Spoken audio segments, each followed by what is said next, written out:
პედი პიმბლეტი. ეს ტიპი არის ნამდვილი ფეიკი გმირი, რომელიც ცდილობს თავისი ენითა და იაფფასიანი შოუთი გამოაჩინოს თავი იქ, სადაც რეალურად ვერაფერი აქვს. ბოლოს და ბოლოს ხომ ყველამ ნახა მისი ინტერვიუ დოანის არხზე, სადაც თითქოს მისჭიდეს კედელთან, მაგრამ რეალურად პედი ისევ თავისი როლით თამაშობდა. მთელი საუბარი გადააქცია სირცხვილოვან ცირკად. მართლა ბიჭო, რა უნდა ილია ტოპურიასთან ასეთი მეომრისგან, რომელსაც ყველაფერი უფრო მარკეტინგია, ვიდრე რეალური მებრძოლის ხასიათი. ინტერვიუს დასაწყისშივე პიმბლეტმა დაიწყო ბლეფი. პირდაპირ თქვა, რომ თითქოს იგი იმსახურებს ილია ტოპურიას წინააღმდეგ ბრძოლას.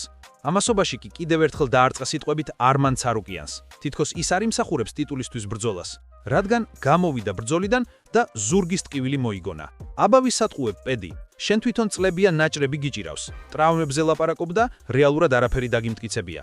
პიმბლეტმა პირდაპირ დაადასტურა, მისი მთავარი მიზანი ილია ტოპურიაა. რა თქმა უნდა, ვის არ უნდა ტიტულისთვის ბრძოლა, მაგრამ სხვაობა აქ არის. ილია რეალურად მზად არის მოკლას ნებისმიერი. შენ კი მზად ხარ მხოლოდ იაფფასიანი ინტერვიუსთვის.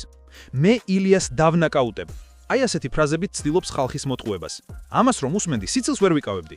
რაზე ლაპარაკობ, კაცო? ილიას სიჩქარე, სიზუსტე და ძალა შენს ნელი ნაბიჯებსა და დამძიმებულ ტანზე 1000 ჯერ სჯობს.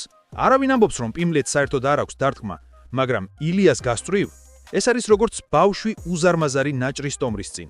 საინტერესოა ისიც, რომ ინტერვიუს ბოლოს თავად პედი აღიარებს ტოპურიას ხელებს სცემს პატივს. ხო, სწორედ აქ წამოაძვრინა ნიღაბი. როცა სცენარიდან გადაუხვია და კაცურად ილაპარაკა თქვა, ჩარლს ოლივეირამ საშინელი გეიმპლანი შეარჩია, პირდაპირ დაუდგა ილიას და იქვე მოკვდა. ეს უკვე რეალობაა. ოლივეირამ თავისი შეცდომა ძვირად გადაიხადა და ახლა პიმბლეტი გვეუბნება, რომ ის იგივე შეცდომას არ გაიმეორებს.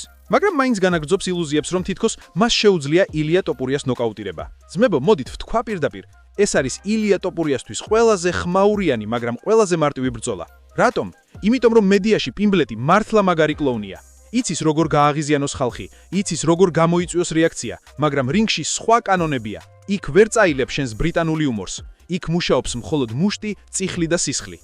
ახლა კი შევეხოთ კრიტიკას, რომელიც პედის მოხვდა. ბევრს ეცინება მის დაშტერებულ კომენტარებზე, მაგრამ არის რაღაცეები, რაც მართლა სერიოზულად ჩანს. მაგალითად, ილია ტოპურიამ პირდაპირ უთხრა პიმბლეტს, რომ ის უბრალოდ კლოუნია და კვერცხებს სახეზე დაგადებ. და რას აკეთებს პიმბლეტი? იწყებს ძველეგორის კონორ მაგრეგორის ფრაზების გამეორებას. აჰა, ილიამ იგივე შეურაცხყოფა გამოიყენა, რასაც კონორი ამბობდა. შემდეგ კი სტანდარტული ბრალდებები, ილიას სტატუები კონორს მსგავს და მისი ქცევაც კონორივით არის. ძმაო, ეს ხომ ძველეგური იაფფასიანი არგუმენტია, რომლითაც ცდილობს საკუთარი სისუსტე დამალო. უფრო საინტერესოა ის მომენტი, როცა პიმბლეტი ეჭუხ მეშაყენებს ილია ტოპურიას ეროვნებას. აქ უკვე იწყება ნამდვილი შოუ. თითქოს პედი ცდილობს ესპანელების გულზე თამაში, ამბობს, რომ ტოპურია არც ესპანელია, არც გერმანელია, არამედ უბრალოდ ერთი დიდი ყალბი ლეგენდა. ესპანელები რატომ უნდა უჭერდნენ მხარს ტოპურიას? მოდით ყველა მხარი დამიჭირეთ მე ბრიტანელს. ძმებო, ეს ხომ კომედიაა? ვინ გააღიზიანებს ესპანელებს ისე, რომ მათ თავიანთი ჩემპიონი გადააგდონ და ინგლისელი დადგეს მის მაგევად? ასეთი რამ არ მოხდება. და ბოლოს, პიმბლეტის ფიზიკური მდგომარეობა. ინტერვიუში აშკარად სავსე ჩანდა, სახე გაფუჭებული ქონდა, დამრგვალებული ლოქებით. ძალიან შორსაა მებრძოლი ფორმისაგან დაიწყო. მე მიაგანის, რომ დღეს რომ შემოგთავაზონ მისთვის ბრძოლა ჩარლს ოლივეირასთან ან სხვა ტოპთან, საერთოდ ვერ გამოუვა. ახლა ის უფრო ჰამსტერს გავს, ვიდრე ნამდვილ მებრძოლს. ილიას ტოპურიას სახელი დღეს უკვე ძვალშია ჩაჭრილი MMA-ის ისტორიაში. ის ბიჭია, რომელიც ავიდა UFC-ში არა იმიტომ, რომ ლამაზი სიტყვები იცოდა, არამედ იმიტომ, რომ ყველას ჯვარს აცვა, ვინც წინ გადაეღობა. ახლა კი მოდის პედი პიმბლეტი, ეს ბრიტანელი კლოუნი, რომელიც ცდილობს მთელი მსოფლიოს თვალში საკუთარი თავი გახადოს დიდი ვარსკვლავი. მაგრამ მოდი რეალობას ჩავხედოთ თვალებში. პიმბლეტს არა აქვს ის დონე, რომ ილია ტოპურიას 10 წუთს მაინც გაუძლოს. პიმბლეტი ცდილობს თავისი პერსონაჟით აჭამოს ხალხს თავი. კაცი პირდაპირ ამბობს, მე ყველაფერს სერიოზულად არ ვიღებ, ეს ყველაფერი უბრალოდ შოუა, უბრალოდ გართობაა. ხო, მაგრამ მეგობარო, UFC არ არის კომედიური შოუ. აქ არავინ გაპატიებს თუ შენ არ შეგიძლია მუშტის დაყენება, თუ შენ სიჩქარეს სხვა ფლეშივით სცემს. აქ საქმეა სისხლში, ოფლში და ნოკაუტებში. ილია ტოპურიასთვის შენ უბრალო სარეკლამო ბილბორდი ხარ, რომელიც დაამტკიცებს კიდევ ერთხელ, რომ ბრიტანული ჰაიპი არაფერია. დააკვირდით, თვითონ პედიც კი აღიარებს, რომ ილია ტოპურიას ხელებს სცემს პატივს. როცა ბრალი დასდო ჩარლს ოლივეირას, რომ უაზროდ პირდაპირ გაუშვა თავი ილიას ხელებში, იქ მან თქვა, მე იგივე შეცდომას არ გავიმეორებ. ანუ, პედი უკვე თავიდანვე ფიქრობს, როგორ აეცილოს ილიას დარტყმებს. ეს რას ნიშნავს? იმას, რომ ის უკვე დამარცხებულია ფსიქოლოგიურად. როცა ბრძოლის დაწყებამდე აღიარებ, რომ შენი მოწინააღმდეგის დარტყმები კლავს, უკვე ერთი ნაბიჯით უკან ხარ. გაიხსენეთ ტოპურიას სტილი. ეს ბიჭი გალახავს ყველას, ვინც წინ გადაეღობა. ერთ დარტყმაში აგდებ ნოკაუტში, მებრძოლებს აშკარად აშინებს მისი სიზუსტე. ილია არ არის მხოლოდ ძალა, ის არის ტაქტიკოსი. ის ხედავს დარტყმის ხაზს იქ, სადაც სხვები ბნელში ხელებს ათამაშებენ. და ახლა წარმოიდგინეთ პიმბლეტი, თავისი დაბერილი სხეულით, ნელი მოძრაობები თითქოს გასეირნებაზეა. ეს არის კატა, რომელიც თაგვზე ნადირობს. პიმბლეტი ხშირად აცხადებს, რომ მას შეუძლია ტოპურიას ნოკაუტირება. ბოდიში, მაგრამ ეს უკვე სუფთა ზღაპარია. ილიეს სიჩქარე და ფიზიკური ძალა იმდენად მაღლა დგას, რომ პედის დარტყმა საერთოდ ვერ ჩააღწევს მიზანზე. და თუ ერთხელ მაინც მოარტყამს, იქვე მიესალმება მიწას. UFC-ის ისტორიაში ბევრი იყო დამპალი ჰაიპი, მაგრამ პიმბლეტი ზედმეტად აშკარა შემთხვევაა. მისი გზა აქამდე მხოლოდ იმით მოვიდა, რომ ხალხის ესმის, ბრიტანელს თავისი აუდიტორია ჰყავს, შეუძლია ჩხუბის გარეშე გააკეთოს შოუ, მაგრამ ილიასთან შოუ არ იმუშავებს. აქ საქმეა იმაზე, ვინს ვის ძულებს დაამტვრევს. ახლა მოდი ვისაუბროთ იმაზე, რატომ არის ეს ბრძოლა მაინც აუცილებელი. მიუხედავად იმისა, რომ სპორტულად ეს ერთი მხარეს სარგებლოდ არის გადაწერილი, მედიის თვალსაზრისით ეს არის ყველაზე ხმაურიანი დაპირისპირება, რასაც ილია ტოპურია დღეს შეიძლება შეეხოს. სხვა კანდიდატები? რა თქმა უნდა არიან. ისლამ მახაჩევი უდავოდ. მაგრამ მახაჩევთან ბრძოლა უფრო პოლიტიკურ, გეოპოლიტიკურ თემად იქცევა. პიმბლეტთან კი საქმეა სუფთა მედიაში, სუფთა PR ბომბაში. ხალხი სარკაზმით უყურებს პედის, მაგრამ მაინც უყურებს. ყველას უნდა ნახოს, როგორ დაამთავრებს ტოპურია ბრიტანელ ლაქლაქას. პედის კრიტიკა ილიას ეროვნების მიმართ კიდევ ერთი სუსტი იარაღია. თურმე ილია არც ესპანელია, არც გერმანელი, უბრალოდ ერთ ადგილს ვერ არჩევს. ამაზე ბრიტანელი კარგად თამაშობს, თითქოს ცდილობს ესპანელ გულშემატკივრებს გადაიბიროს, მაგრამ რეალობა ასეთია. ესპანეთი ილია ტოპურიას უკან დგას როგორც ერთი კედელი. ესპანელები ილია ტოპურიას უკვე აღიქვამენ როგორც საკუთარ ჩემპიონს. რა მნიშვნელობა აქვს სად დაიბადა? ის არის ბიჭი, რომელმაც ესპანეთის დროშა UFC-ში ააფრიაბა. ესპანელი გულშემატკივარი ამას არ გადააგდებს იმის გამო, რომ პიმბლეტმა რაღაც იაფფასიანი ფრაზა თქვა.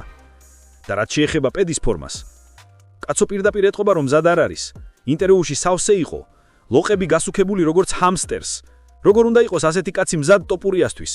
UFC-ში ეს არ მუშაობს. აქ ფორმა არის ყველაფერი. და თუ დღესვე უთხარდნენ, გადი ტოპურიასთან რინგში, ის ვერაფერს იზავდა. ალბათ პირველი რაუნდის ბოლოსვე ჩაიხუტებდა მუხლებს. ასე რომ მოდი პირდაპირ ვთქვათ, ეს ბრძოლა არის სპექტაკლი, მაგრამ შედეგი წინასწარ დაწერილია. ტოპურია ამ ბრძოლას მოიგებს. კითხვა მხოლოდ ის არის, პირველ რაუნდში დაამთავრებს თუ ცოტათი გააგრძელებს, რომ ხალხი გაერთოს. UFC-ის ორგანიზაცია ყოველთვის აკეთებს ფულს იქიდან, სადაც ყველაზე მეტი ხმაური და სკანდალია.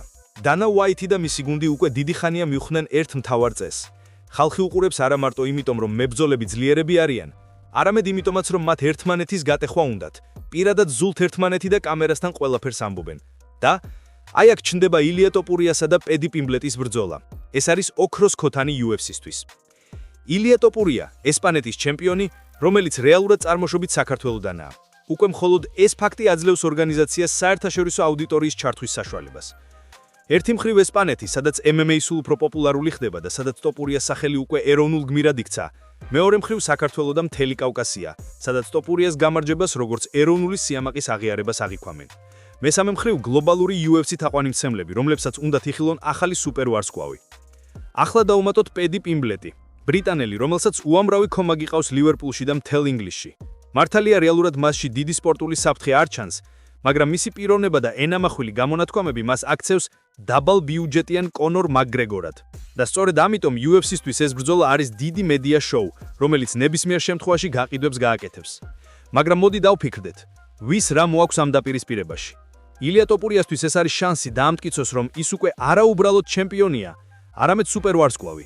მას შეუძლია ერთ ბრძოლაში დაამტვრიოს ბრიტანული ჰაიპი და საბოლოოდ დაემკვიდროს ადგილი როგორც უდავო სახე UFC-ის ისტორიაში. ტოპურია იცის, ამ ეს ბრძოლა სპორტულად არ არის ყველაზე რთული, მაგრამ მედიაში ეს არის ყველაზე ხმაურიანი დაპირისპირება, რომელიც მას დღეს შეიძლება ჰქონდეს. პიმბლეტისთვის კი ეს არის უკანასკნელი შანსი რეალურად დაამტკიცოს, რომ მის სიტყვებს რაიმე ფასი აქვს. თუ ის ტოპურიასთან რინგში შევა და იქვე პირველივე რაუნდში დაეცემა, მაშინ მისი კარიერა ბოლომდე განადგურდება. ხალხი აღარ დაიჯერებს მისი სიტყვების, ინტერვიუების, ფარსის. ყველაფერი დარჩება როგორც ცარიელი შოუ. სწორედ ამიტომ პედი იზოლებულია მაქსიმალურად დაიძაბოს, მაგრამ მისი შესაძლებლობები მაინც ვერ გავა იმ დონეზე, რასაც ტოპურიას თავაზობს. ახლა კი პოლიტიკური კუთხე. ილია ტოპურიას ხშირად უწოდებენ ქართველს, რომელიც ესპანეთის დროშას ატარებს. ეს ფაქტი ბევრ ნაციონალისტურ დისკუსიას იწვევს, მაგრამ UFC-სთვის ეს მხოლოდ პლუსია. რაც უფრო მეტი სკანდალი, მით უფრო მეტი ყურება. ესპანელი გულშემატკივრები მას საკუთარ გმირად აღიქვამენ, ქართველები კი როგორც საკუთარ სისხლს და ძმას. შედეგად, ტოპურიას ბრძოლას უყურებს რამდენიმე ქვეყანა ერთდროულად. პიმბლეტი ამას ვერც თავაზობს ორგანიზაციას. მაშინ ჩნდება კითხვა: რატომ მაინც და მაინც პიმბლეტი და არა სხვა მოწინააღმდეგე? პასუხი მარტივია: მარკეტინგი. პიმბლეტი დღეს არის საუკეთესო მედია გმირი, რომლის დამარცხებაც UFC-ს კარიერაში დიდ ბიძუხს მისცემს. ის ერთდროულად მოკლავს ორ ფრინველს, დაამტკიცებს სუპერიორითი სპორტულ დონეზე და ასევე დააჩუმებს ბრიტანულ პრესას, რომელიც პედის ხელოვნურად ზრდის. და დავამატოთ ერთი მნიშვნელოვანი დეტალი: UFC-ს სჭირდება ახალი სახები, რომლებიც PPV-ს გაყიდვებს გააფეთქებენ. კონორ მაკგრეგორი უკვე ჩრდილშია, ხაბიბი წავიდა, ჯონ ჯონსი სულ ტრაუმებშია. ორგანიზაციას სჭირდება ახალი სისხლი, ახალი სახე, რომელიც წაიყვანს ბრენდს წინ. და აი ტოპურია სწორედ ეს ახალი სახეა. ამ ფულზე პიმბლეტი უბრალოდ იაფფასიანი ბილეთი ხდება. ის არის ინსტრუმენტი, რომლის გამოყენებითაც UFC-ს შექმნის მომენტს, რომ ხალხმა თქვას, აი ეს არის ნამდვილი ჩემპიონი ილია ტოპურია. სწორედ ამიტომ, მიუხედავად იმისა, რომ სპორტულად ეს დაპირისპირება არ არის საინტერესო, მედიაში ეს არის ნომერი პირველი. ხალხი ყოველთვის ტკბება, როცა ხედავს, როგორ ინგრევა ფეიკი გმირი. და პიმბლეტი სწორედ ეს არის ფეიკი გმირი, რომლის დანგრევა ტოპურიას ხელშია. ის გამავა ოქტაგონში, ილია მიახვდებდეს რა არის რეალური დონე და ამ დროს მილიონობით მაყურებელ ამ სურათს შეინახავს თავში. ასე რომ ეს ბრძოლა არის არა მხოლოდ სპორტული დაპირისპირება, არამედ გლობალური მედია სპექტაკლი.